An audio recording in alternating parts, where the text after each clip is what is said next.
আমার বিয়ের ব্লগ পর্ব 5 নিয়ে চলে এসেছি তোমাদের সামনে। তো এইটা হচ্ছে আমার হালদির লুক, যেটা আমি নিজে রেডি হয়েছি, নিজে করেছি। তো আমি খুব সিম্পলভাবে রেডি হয়েছি, শাড়িটাও সিম্পল করে পরেছি, আর বেশি জুয়েলারি পরিনি, দেখতেই পাচ্ছ। এই জুয়েলারিটা তো আমার ছিল না, এটা আমার একটা বান্ধবীর ছিল। ও বললো যে এটা পরার জন্য, নাহলে তো আমি ভেবেছিলাম সেটাও পরবো না, এমনি নর্মালভাবে হালদিটা করবো আর কি। তো সেই করতে করতে ফটোগ্রাফার দাদারা বললো যে কয়েকটা ফটো ক্লিক করবে। ফটো ক্লিক করা হয়ে গেল। এখানে চলছে বরণ করা। এটা আমার মা আমাকে বরণ করছে। বরণ করার পর এবার হবে এই যে শ্রী, আমাদের শ্রী আছে, তাই শ্রী দিয়েও বরণ করছে।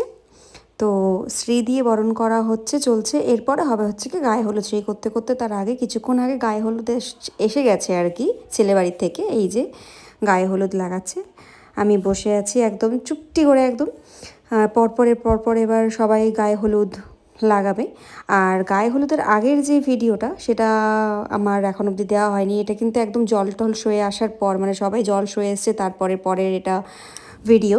তো এই যে সবাই মিলে ও মিলে ধরেছে, ধরে পরে পান পাতা মাথায় দিয়ে, আর যে জলটা নিয়ে এসেছে সেই জলটা আমার মাথায় দিচ্ছে।